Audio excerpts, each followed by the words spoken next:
All right, hello and welcome to this build guide for the Stormclaw Druid. So this build is a true melee build, something that's pretty rare right now in Diablo 4. And what I mean by true melee is it actually stands toe-to-toe with enemies.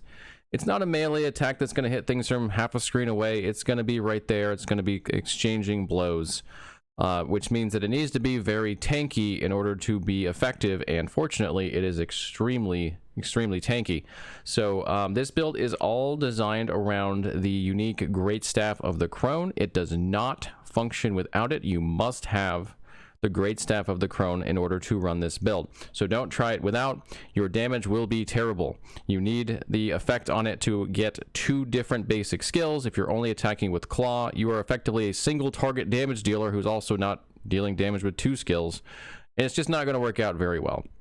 So before attempting this build, make sure you acquire Great Staff of the Crone. The other thing that you're going to want, but you don't necessarily need to begin, but you're going to want Tempest Roar, which will allow you to turn some of your storm skills into werewolf skills, which means you'll be able to use them in Grizzly Rage, and you're going to want to be in Grizzly Rage as much as possible. So in order to use those skills, you're going to need that. Everything else in this build, for the most part, is not necessary, although there are a couple of legendaries that you're going to need to make Grizzly Rage function. So you are going to need a Direwolves, and you're also going to need Rampaging Werebeast. But you can start the build with just Great Staff of the Crone and build up from there. It will still be functional, it will still be relatively tanky, and it will do acceptable damage, and then once you get the other things, it will really ramp up and then be a very strong build. On Max right now, we have this generally around the A tier for most things. It's not necessarily the fastest as far as speed farming goes, but it does have a lot of mobility and decent enough damage and can basically just face tank everything. So it's still even pretty good for that. And everything else, overall general endgame content, and even Nightmare Dungeon pushing, it's at least A tier. So this is a very strong build right now. With that being said, let's talk about the pros and cons of the build. So for pros, we have high mobility, and that is largely due to Shred. We can use Shred in this build not as a damage dealer, but as a mobility skill by taking the modifier that allows it to have the second and third attacks perform a dash, just like the first one, so all three perform a dash. And because this build doesn't use any spirit outside of Shred, this is effectively a permanent uptime, no cooldown mobility skill, something that very few builds in the game currently can access. So this is really good for getting from pack to pack, giving this a lot more mobility than you'd expect from a tanky style melee build. It also has excellent healing thanks to Masochistic. Masochistic gives it a 3% heal of maximum life on crit. This crits most of the time, 100% of the time, and even when it's not, it's about 50% of the time. And of course, that's affected by increases to healing, so it's more than 3%. And when you turn on Hurricane in a pack, you're basically going to pretty much fill up to full health from wherever you were almost instantly. So this has really good healing. As I said earlier, it's exceptionally tanky. We're talking the possibility of being over 99% damage reduction. What that actually means as far as the hardest content that can be done is not entirely known now, but it's believed this can definitely push into the 90s and possibly even be a tier 100 Nightmare Dungeon push. We haven't seen it yet, but that doesn't mean it can't happen. This is still a fairly new build out in the D4 ecosphere. But that's definitely in the running for that, and possibly even a little kill. We don't know that either yet, but this is one of those builds that at least is competitive in those two areas, as far as we have no reason to think it definitely can't do those, and there's some good reason to think it can, especially with that damage reduction. So very tanky build. It also has no resource management effectively whatsoever. Yes, Shred uses 35 spirit. You'll build that back in effect really one hit, and that's all that uses any resource management. Your attacks are basic attacks, so not only do they not use resources, they don't use spirit, but they regen it. So if you don't like managing your resources, this build is absolutely for you, because you'll never care about it. You can actually take the Nightmare Dungeon a fix that causes resource burn and laugh, as it doesn't matter to you at all. You don't care that they're taking your resources because you don't use them for really anything. As far as the downsides of the build, it's a pretty mediocre damage. This is not like a terrible damage build, but it is certainly not a high damage build. It's going to certainly not be like tornado levels of damage. So if you want the most damage, this is probably not the build for you. But if you're fine with acceptable damage, lots of tankiness and mobility, this build's got that. It's not the best clear speed because it doesn't have a huge AoE, but it's got probably better clear speed than you expect because it does hit multiple targets, and it's got that mobility on it. So it actually has pretty solid clear speed overall. You're going to see in the video that we do like I think a 5.5 minute tier 50. That's pretty good, especially for a build that's not known as a high clear speed build. So while not the best clear speed, it's certainly more than adequate. It is dependent on Grizzly Rage in this version, at least. There's another version out there that is not, but it has some downsides, like not as much damage. But this is dependent on Grizzly Rage. If it's down, it means you are susceptible to CC because you don't have Unstoppable, and your damage goes much lower because you don't have all the crit strike damage that you get from Grizzly Rage. Still playable in that state as long as you don't have a lot of CC around there, but you definitely want Grizzly Rage up when you're dealing with anything that's even remotely dangerous. And speaking of dangerous, it is a melee playstyle, which means you have to take damage. You cannot get away from it. You have to be within range of even a melee target to do damage yourself, which means they're going to be able to do it back to you. And that can be a downside when you're dealing with some content, even though this is exceptionally tanky, so it's not as much of a downside for most builds. But if you don't like taking damage, well, this is going to not be the right choice for you, so do bear that in mind. Okay, let's move on to some of the things about the build. In fact, actually, let's go back over to this, and we're just going to talk really quickly about the skills. We're going to talk about the basic gear in here, and then from there we'll kind of go into maybe a little bit more detail with the rest of the guide. So let's start with the skills. So we are using not Shred, we're using Claw. In fact, I need to change this from Stormstrike to Claw because Stormstrike is in the build, but Claw is actually your attack skill. So Claw will attack and Stormstrike will also go off. They go off together. Stormstrike also applies vulnerable for you. Claw is mostly just there for the damage and to apply Stormstrike. So you'll have vulnerable uptime effectively 100% of the time with this and the exploit glyph. So that's not a problem. Scaling vulnerable damage is very much worth your while because this is one of the easiest vulnerable application builds in the entire game. Shred is our mobility skill. That is really all it does. It does give you a little bit of heal, like when you hit stuff, but that's not really what matters. What matters is you can get it from pack to pack with Shred.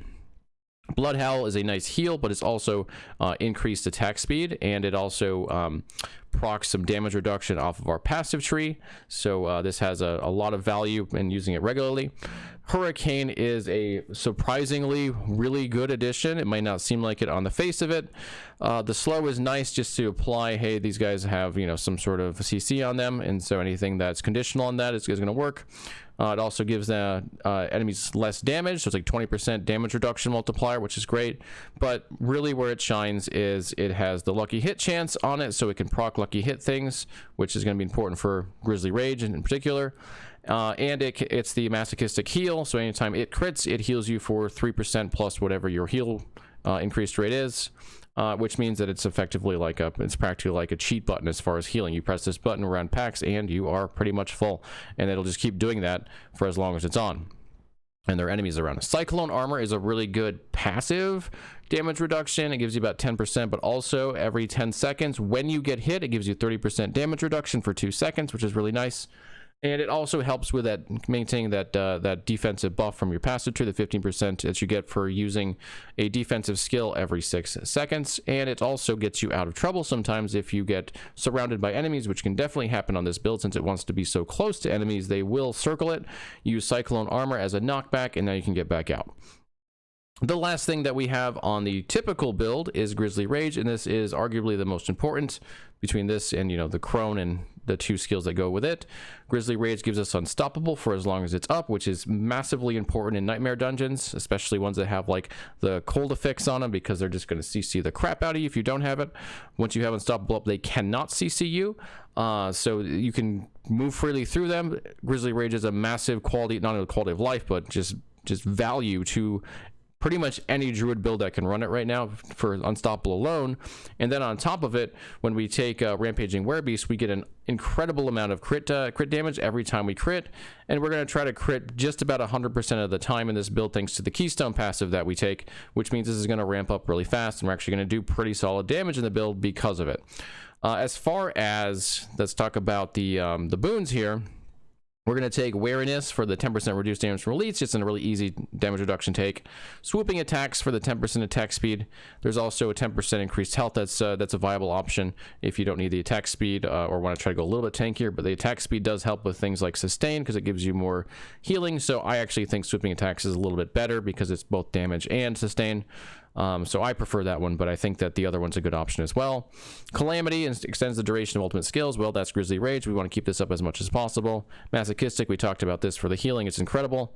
And then Combi for the Storm is how we really try to get the most uptime out of our Grizzly Rage. For every hit we do, we have a 10% chance, or every lucky hit, excuse me, we have a 10% chance to reduce the cooldown of our ultimate skills by 2 seconds. And the lucky hit chance on Claw is, I think, 50% baseline before any increased lucky hit chance, and then Storm Strike is 25%, and since they both go off at the same time and Storm Strike can hit multiple targets, you're going to get a decent number of procs of this, so it's going to actually be pretty good for your uptime. You're going to have Grizzly Rage up most of the time. There are definitely some periods of time where you might have it down for 5 to 10 seconds, but you'll have it up most of the time. All right, let's talk about the gear that's in the typical. This is actually like the best in slot. This is when you have everything pretty much where you want it. So of course we have the Great Staff of the Crone. This is the must-have in the build. You're gonna pop that in and then you can go. You're gonna use Tempest Roar, which you're gonna use to have Hurricane and Cyclone armor, which are more valuable than any legendary you're gonna be able to put in there. Anything else that's on this is just icing on the cake. We're going to use Vigorous in the chest slot for the damage reduction while shapeshifted. We're going to get a lot of damage reduction on this build. This build wants damage reduction. I've done lots of calculations. I've even got an EHP calculator to figure out what I think is the absolute best as far as what we should put in here. And damage reduction wins pretty much every time over health. So damage reduction will fortify, damage reduction from enemies that are poisoned, damage reduction from distant enemies, and damage reduction from close enemies. If you get a chest like this, you're going to be in such a good state. It's so much damage reduction there. As far as the gloves, we got Rampaging Werebeast. This is the one that gives us that crit damage every time we crit. It also gives us an increase in Grizzly Rage uptime, so very, very valuable. Critical strike chance is big for this build. Lucky hit chance is big for this build. Attack speed is big for this build. And then there's not like a really great other option. You could put like a resistance in here. I think you put resistance on gloves, but resistance is really bad in this game. So we take willpower because it's a damage multiplier instead. As far as the pants, we've got damage reduction while fortified, damage reduction from enemies that are poisoned, damage reduction from distant enemies, and damage reduction from close enemies. It's very similar to the chest. We want as much damage reduction as we can possibly put into this build. And then as far as the legendary power, we're taking basic skills grant 20% damage reduction for 6 seconds. So this one pair of pants, if you had happened to have this, would give you so much tankiness along with that chest that you can see why this build is capable of pushing really, really far. In Nightmare Dungeons, 20% damage reduction just from basic skill there, 25% also from Storm Strike. I forgot to mention this earlier, so just those two alone give you a lot more damage reduction than most builds. And then we can stack a lot of extra damage reduction because Druid has access to so much damage reduction on gear. As far as the boots, we're going to run, while Hurricane's active, we get +2 to shapeshifting skills. This is kind of like a balanced option. It gives us more damage. Damage is the one thing that this build kind of lacks a little bit.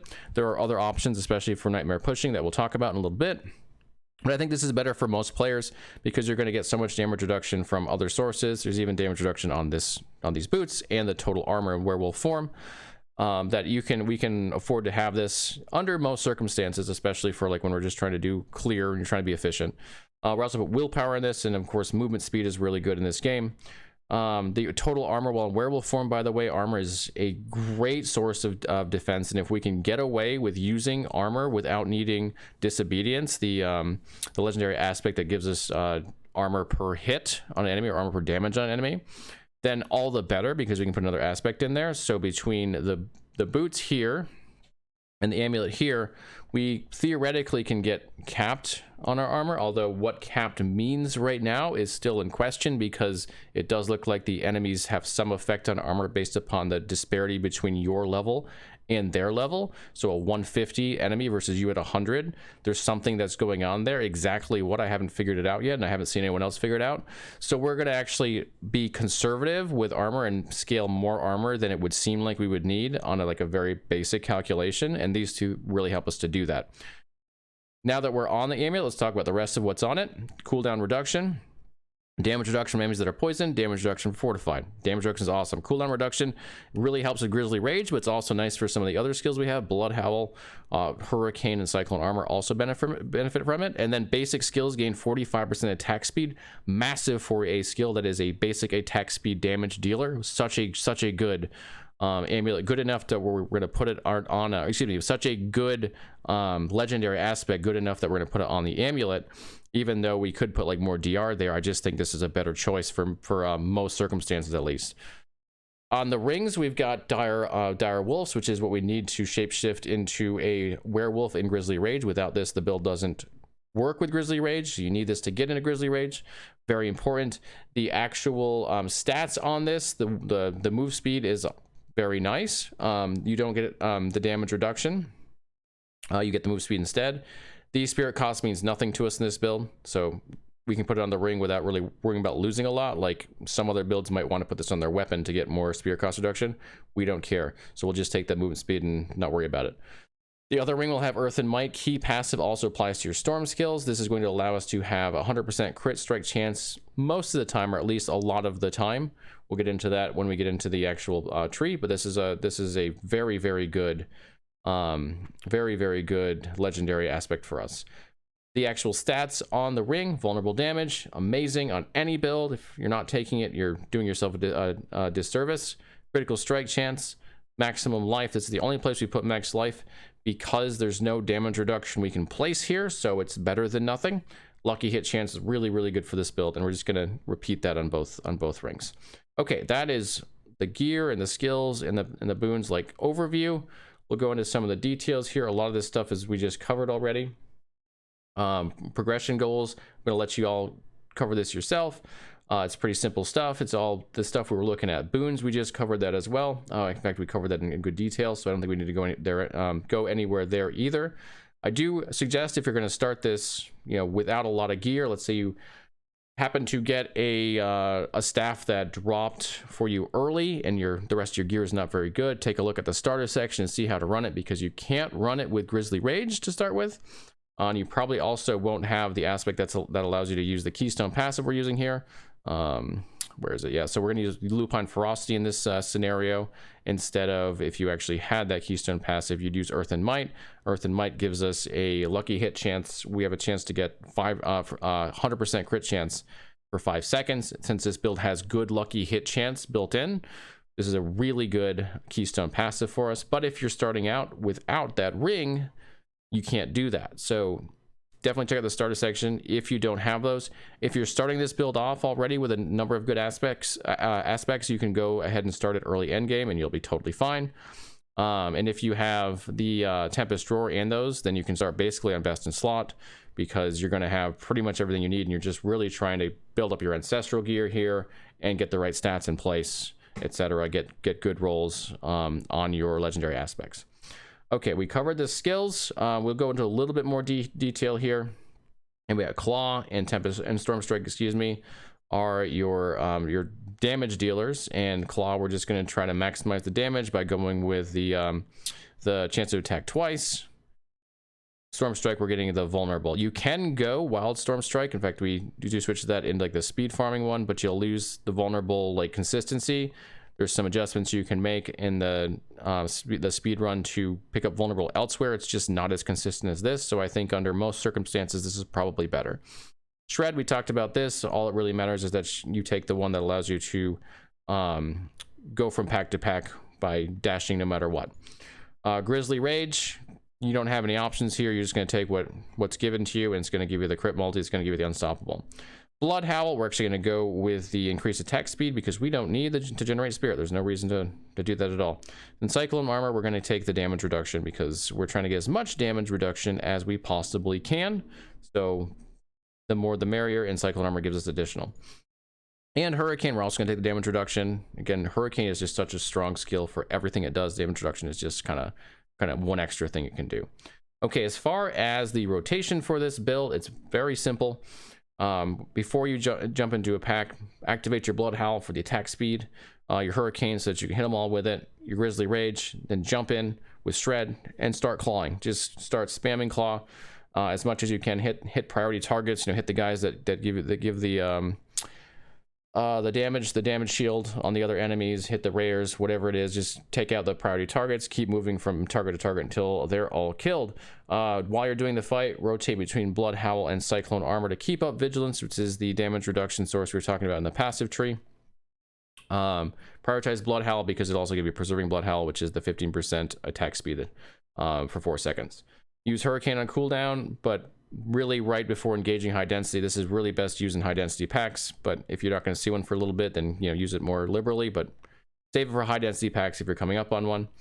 Maintain maximum time Grizzly Rage by staying in combat and spamming Claw. The more you hit, the more likely you are to get calm before the storm to go off, which means the more Grizzly Rage you have.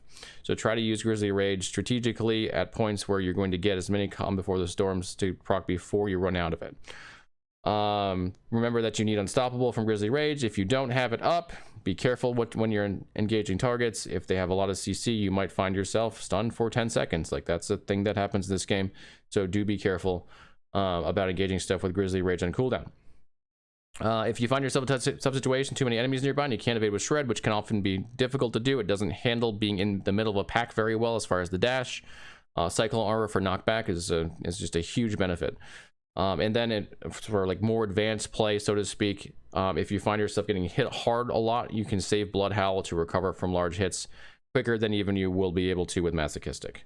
Okay, as far as the Paragon board and glyphs, I'm not going to go into a lot of detail here. There's a lot of detail in the guide itself, so you can absolutely check that out, including step-by-step process of how to build it. We do have a respec at one point around like 92 to 94, so it's really late. Most players won't even get to that. So if you're not someone who's playing hardcore and playing getting 100, don't even worry about it. It won't affect you. But if you do around that point, there's an efficiency like jump by switching out a bunch of stuff. So we just do a full respec, and I guide you through step by step. We do it in 6 steps, but that's all at one take, right? You just fully respec, take everything out, put it all back in. I've just broken it into 6 steps to make it easier for you. And then there's a couple extra steps at the end. As far as glyphs, we're going to use exploit. Exploit's so good just to get that vulnerable at the front end, and also it's going to give vulnerable damage. It's hard not to take this on like every build right now. Werewolf, damage reduction, increased damage when you're in werewolf. When we're always in werewolf. Like, we're always in werewolf, except for like when we're walking around in the world. Anytime we're in combat, we're in werewolf. Territorial, more damage reduction, increased damage, hard to beat it. We like damage reduction, we like increased damage. It's perfect. Undaunted, we're gonna get damage reduction for fortified, and we're gonna be like fully fortified a lot of the time, when we'll also get added damage for that as well. And then Fang and Claw is going to give you damage when enemies are close to you. Well, they're always close to you. That's like kind of the whole idea. But we're also going to take advantage of where we put Fang and Claw in the Paragon board to get even more damage reduction. So I believe it's not that one. It's this one right here. So we put it here, and then we boost the damage reduction for vulnerable enemies, which are 100% of the time effectively on enemies. And so we get a bunch of damage reduction just from putting it here. It's really, really strong there. Okay, let's see, any more glyphs? Nope, that's all the glyphs. And resource management doesn't exist in this build, so don't worry about it. Hardcore adjustments, there's very little that you would need to do if you want to play as hardcore. It's perfect for hardcore. You might want to use Dark Howl instead of Storm Shifters. To get Debilitating Roar instead of Shred, because you probably aren't worried about going from pack to pack as fast. And having Debilitating Roar in the build is also just extra damage reduction is really, really good. Okay, let's see a couple more things here. Let's talk about a couple more things. We talk about build scaling here, offense and defense, but honestly, it's pretty much what we covered as far as like the gear and whatnot. So I'm not gonna belabor that point too much. Same thing with stat priorities and gear options. It's all here if you want to read it. We do Royal Sapphires over health for the reason I mentioned before, that EHP calcs just keep coming back with damage reduction over health. So we're gonna run it, especially since Fortify is something that's so easy to get on this build. Royal Skull for armor. Armor is king right now as damage reduction. We really want it. And then Royal Topaz works really well here. It's probably one of the few builds that works it because it's got a high level of basic skill damage. As far as the gear, we've already covered this. There are a couple of alternative options here, like Disobedience. If you feel like your armor is lacking, you can run that. But for the most part, this is exactly what we've covered already. Let's talk really quickly about some of the frequently asked questions that you might have. Like, why aren't we using Mad Wolf's Glee? Well, we can use Mad Wolf's Glee, but it's got almost no damage reduction. It's got 1. The stats on this aren't very good, except for when you are speed farming. This is a good speed farming option. It's got movement speed on it. It's got plus ranks to all werewolf skills. So if you want to increase your damage and your movement speed, this is really good on a speed farming build, but otherwise don't use it for like nightmare pushing or relatively difficult content. You're better with a damage reduction. Why aren't we using temerity? These are straight EHP loss to a good pair of leg armor, of pants, of legendary pants, especially when we're going to put that damage reduction on the legendary pants. We're going to put on the basic skills damage reduction. This is just so much worse than that. So that's why we're not going to use that. We don't benefit from barrier, like, you know, you could have increased damage from barrier. We don't have that. So there's really no reason to wear temerity. Oops, I've got Mad Wolf's Glean here twice. I'm going to take that one out. Why not Tempest Roar? Or why Tempest Roar, excuse me, isn't a legendary better? It doesn't have good stats on it. That's true, but getting access to the 2 storm skills that both have damage reduction and increased damage and increased healing is just way better than what we could put on this helmet. So Tempest Roar is the better option. How are we proccing Earth and Might is a question that you might ask. So we're going to use Mighty Storm's Ring to turn that into a werewolf option. So or excuse me, a storm option. So Earth and Might usually is only on Earth skills, but now it's also storm skills, and that allows us to use Claw and Storm Strike and Hurricane and even Cyclone Armor are all storm skills in this setup, thanks to Great Staff of the Crone. So we can proc Mighty Storms. If you're curious about the damage reduction versus life thing I've talked about, I do have a little bit more information on here on it. You can also feel free to ask me about it in my chat when I am streaming. I'm happy to answer questions on that. But yeah, we went through a pretty deep dive on, okay, what's the best option versus damage reduction versus life. And for example, this is not a perfect system. There's a couple of issues here, like while injured isn't factoring in, like it's only for 30% health. But regardless, we did life versus no life, and 2.5 million non-phys EHP versus 3.8 million non-phys EHP. It's pretty obvious that no HP gear is better. Okay, the last thing we'll talk about, and we'll wrap this up, this is a pretty long video at this point, is the variants. We've already talked a little bit about speed farming, some of the things that we would change. Did I actually put in here? I didn't put Mad Wolf's Glee. I'm going to put Mad Wolf's Glee in here just to make that clear. And then there's a couple of other things that you can put in here. Like if you find that your damage is really high on storm shifters, we can, excuse me, that's not speed farm. There we go. There, now Mad Wolf's Glee in there. That was just me being weird. Okay, so Mad Wolf's Glee is in here. We also have Triumphant in here for more movement speed after killing an elite to get from pack to pack. We put in Poison Soaked for the extra Envenom over Secure because we just don't need the damage reduction at that point. It's just overkill. Rune Workers can also find out what's away in here potentially, although Rapid is really, really good. If you're one-shotting everything, though, maybe you want Rune Workers for better AoE. That's an option. And you also might want Ghost Walkers over Storm Shifters because Ghost Walkers can make you go much faster. If you're killing everything very easily already, Storm Shifters might be overkill. Maybe you go with Ghost Walker. So a few options there for variants. Mad Wolf's Glee for sure, though. That's just definitely better for speed farming.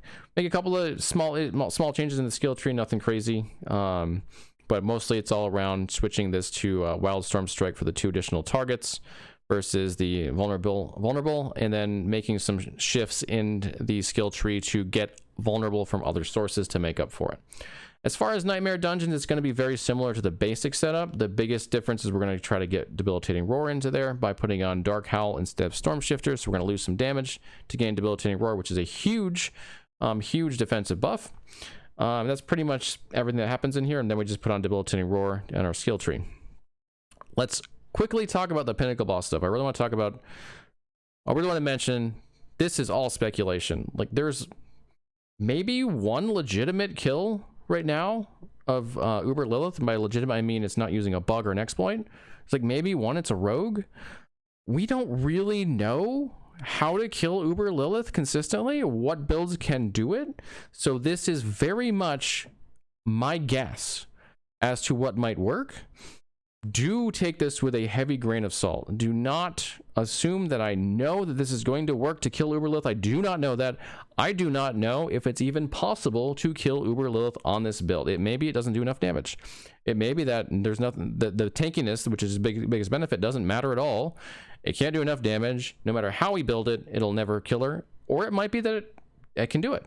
So this is a guess of what might work. There's a couple of options in here. So if you want to push this really, really far, it's a starting point, right? This is a starting point to start thinking about how you might go about that. But please, please do iterate upon it, try things, and maybe you'll be able to find something that works. I just can't say because she's extremely hard, and we just don't know all of the builds that are going to be able to kill her, at least, you know, pre-buff season 1, all that stuff. Like in its current state, we just don't know that. Okay, thank you so much for watching. This was a really long one, but hopefully you got a lot of information out of that. If you have more information or more questions or need more information, there's a ton of info in here. There's a ton more to go through, so you can feel free to go through that. But also feel free to hang out with me in my chat and Twitch and ask questions. I'm answering questions the entire time. I'm happy to do so. All right, thank you so much for watching. Have a great time in Diablo 4. Enjoy the build, and I'll see you all again real soon.